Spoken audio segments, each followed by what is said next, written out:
General retired Faiz Hameed کو سزا، ملک کی سیاست ہل گئی، حامد میر کے تہلکہ خیز انکشافات منظر عام پر۔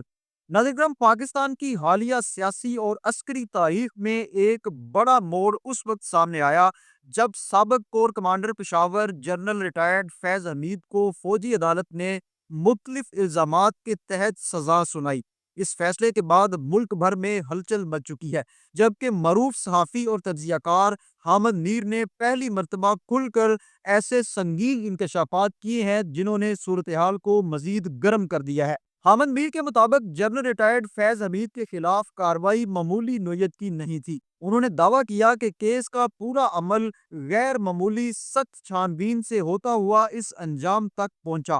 حامد میر کے بقول یہ سزا صرف ایک کیس کا فیصلہ ہے، جبکہ مختلف الزامات پر مبنی ایک طویل فہرست ابھی باقی ہے۔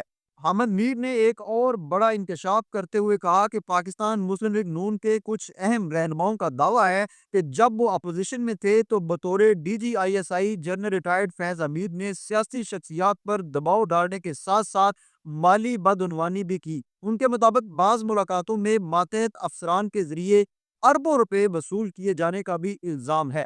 واضح ہے کہ PTI حکومت کے خاتمے کے بعد بھی حامد میر کے مطابق جنرل ریٹائرڈ فیض حمید نے بطور کور کمانڈر پشاور سیاسی معاملات میں مسلسل مداخلت جاری رکھی۔ PTI کے چند رہنماؤں نے مبینہ طور پر انکشاف کیا کہ ایک خصوصی سیکیور فون کے ذریعے وہ پارٹی کے اہم فیصلوں کو پس پردہ کنٹرول کر رہے تھے۔ مزید دعویٰ کیا گیا کہ 9 مئی سے متعلق ایک اہم ملاقات میں انہوں نے مبینہ طور پر مخصوص ہدایات جاری کی، جس کی معلومات PTI کی اندرونی صفوں سے لیک ہوئیں۔ رپورٹ کے مطابق سیاسی جماعتوں سے پس پردہ رابطے بھی جاری تھے۔ حامد میر کا کہنا ہے کہ جنرل ریٹائرڈ فیض حمید نے ایک پیغام رساں کے ذریعے میاں نواز شریف کو پیشکش کی کہ اگر انہیں آرمی چیف بنایا جائے تو وہ مکمل وفاداری کا یقین دلاتے ہیں، تاہم نون لیگ کی قیادت نے اس پیشکش پر کوئی اعتماد کا اظہار نہیں کیا۔ حامد میر نے ایک اور سنگین نوعیت کے انکشاف میں بتایا کہ بطور DGISI اور بعد میں corps commander Peshawar general retired Faiz Hameed نے قائداعظم TTP کی قیادت سے براہ راست اور خفیہ مذاکرات کیے۔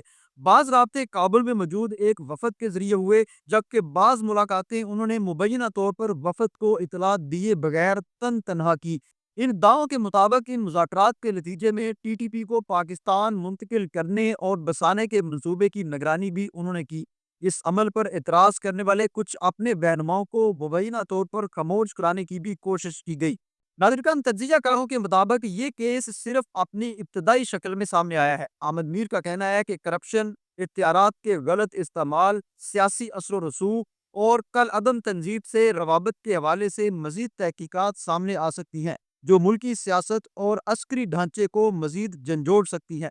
واضح ہے کہ ملک اس وقت شدید غیر یقینی صورتحال سے گزر رہا ہے، جبکہ یہ سوال شدت پکڑ رہا ہے کہ آنے والے دنوں میں مزید کیا انکشافات منظر عام پر آئیں گے اور اس کے سیاسی اور ادارہ جاتی اثرات کس حد تک جائیں گے۔ آپ اس حوالے سے کیا رائے رکھتے ہیں؟ اپنی رائے کمنٹ باکس میں لازمی دیجیے گا۔ اگلی نیوز رپورٹ تک اللہ نگہبان۔